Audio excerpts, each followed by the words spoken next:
नमाज पढ़ते हुए मैं पूछता हूं, इतने मुसलमान यहाँ पर बैठे हैं या पूरे हिंदुस्तान या पूरी दुनिया के मुसलमानों से पूछता हूं, क्या कुरान में लिखा हुआ है कि एक मुसलमान दूसरे मुसलमान की हत्या करे? अगर वो ऐसा करता है तो वो जन्नत की आग में सदैव सदैव जलता रहेगा, दोजख की आग में सदैव सदैव जलता रहेगा। यही नहीं, किसी भी निर्दोष व्यक्ति की हत्या के लिए, केवल मुसलमान नहीं, मुसलमान के लिए विशेष रूप से, तो क्या कोई सच्चा मुसलमान किसी मुसलमान को मार सकता है, वो भी मस्जिद के अंदर जुम्मे के दिन नमाज पढ़ते हुए? आखिर किन लोगों ने ऐसा किया? उन लोगों ने किया जो मुसलमानों को, मुसलमानों के पवित्र विरोध को बदनाम करना चाहते हैं।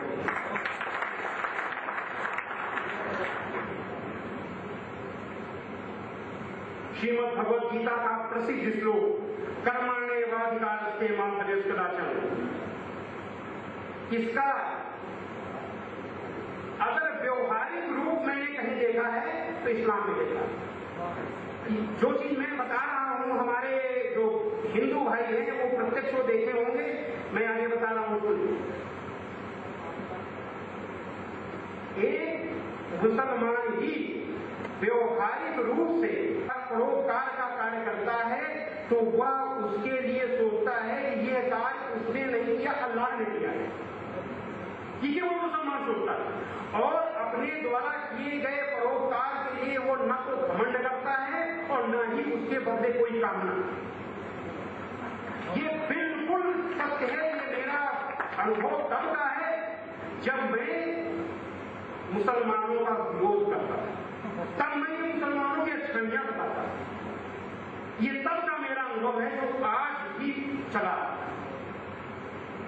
तो इससे निष्कर्ष ये निकलता है कि ये इस्लाम ही है, ध्यान दीजिए, ये इस्लाम ही है जो एक मनुष्य को व्यवहारिक रूप से निष्काम कर्म योगी बनाता है। गीता में निष्काम कर्म, निष्काम उपासना को सर्वोच्च और सकाम कर्म और सकाम उपासना को निम्न कहा गया है। केवल इस्लाम ही दुनिया में एकमात्र ऐसा धर्म है जहां परमेश्वर की सकाम उपासना है ही नहीं। कोई ऐसी उपासना नहीं है जिसमें परमेश्वर से मुसलमान अपने लिए धन या भौतिक वस्तुओं की मांग करता है। ऐसी उपासना ही नहीं इस्लाम, वहां केवल निष्काम उपासना है। उदाहरण के लिए एक कुरान मजीद की शुरुआत जिस ईश वंदना से होती है मैं वो बता रहा हूं आप स्वयं सुनिए। बिस्मिल्लाहिर्रहमानिर्रहीम, शुरू परमेश्वर के नाम से जो बड़ा कृपालु और अत्यंत दयालु।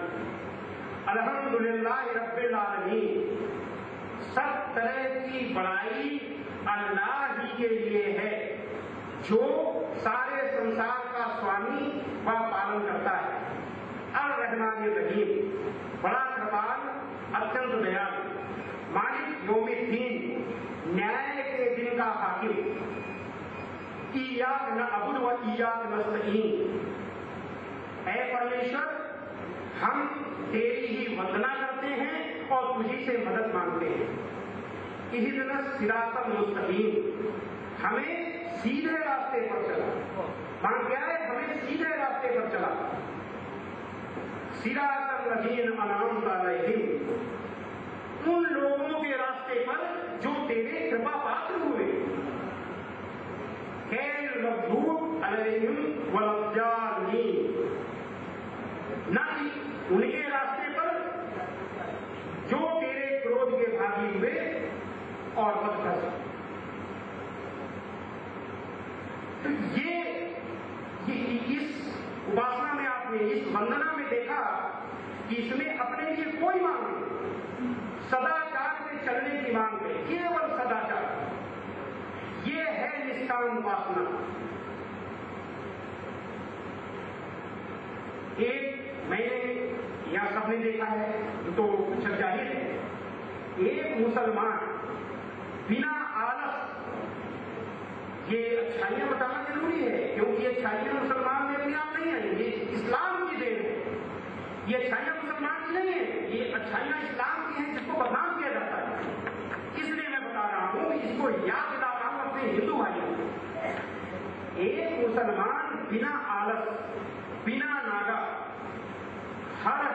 में प्रतिदिन 5 वक्त अत्यंत श्रद्धा और अत्यंत आस्था के साथ परमेश्वर की निष्काम भाव से उपासना करता है, उसके प्रति समर्पित होता है।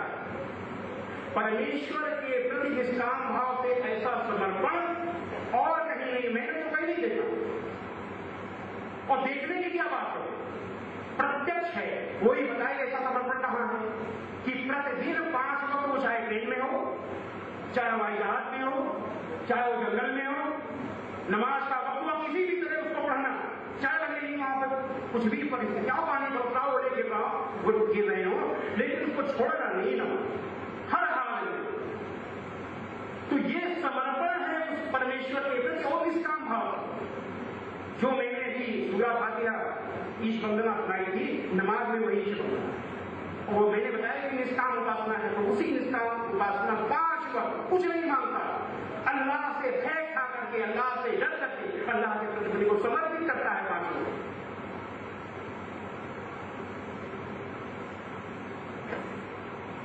और परमेश्वर की शरण में गया ऐसा निष्काम उपासक गीता के अनुसार आध्यात्मिक शांति और मोक्ष का अधिकारी है। इसके लिए हम कुरान मजीद में अल्लाह का आदेश बताएंगे। कुरान मजीद में सूरा 2 आयत 112 में अल्लाह का वादा है, क्यों नहीं जिसने भी अपने आप को अल्लाह के प्रति समर्पित कर दिया और उसका कर्म भी अच्छे से अच्छा हो तो उसका बदला उसके परवरदिगार के पास है। और ऐसे लोगों के लिए, ये बीच में नहीं है, उसको थोड़ा सा हमारे हिंदू भाई हैं तो उसको समझ रहे, मतलब इसके बीच में थोड़ा सा हम जोड़ रहे हैं, हालांकि उसमें है नहीं।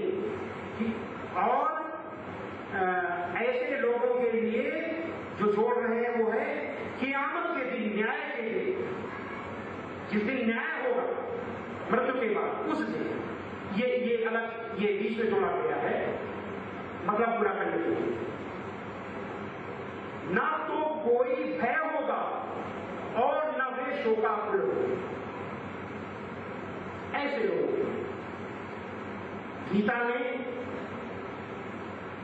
श्लोक 6 अध्याय 6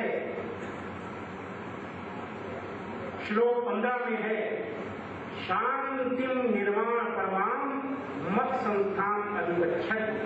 ऐसे उपासक मुझ में रहने वाली परम शांति, मुझ में रहने वाली परमानंद की परम शांति को प्राप्त होते हैं। गीता के अध्याय 9 श्लोक 22 में है, अनन्या चिंतयन्तो मां ये जना परिपास्ते तेषां नित्याभियुक्तानां योगक्षेमं वहाम्यहम्। जो अनन्य भक्तजन मुझ परमेश्वर को निरंतर याद करते हुए मेरी निष्काम भाव से मेरी उपासना करते हैं, उन प्रतिदिन, ये हम इस्लाम के संदर्भ में बोल रहे हैं, उन प्रतिदिन मेरी उपासना करने वालों का योगक्षेम मैं स्वयं प्राप्त करता हूं। मैंने बताया था कि हिंदू भाइयों को इस्लाम के इस सत्य को सनातन धर्म वेद उपनिषद गीता की कसौटी पर कसने के लिए मैंने कहा था, मैं वेद गीता उपनिषद की कसौटी पर कस रहा हूं। तो ऐसे लोग मोक्ष पाने के लिए,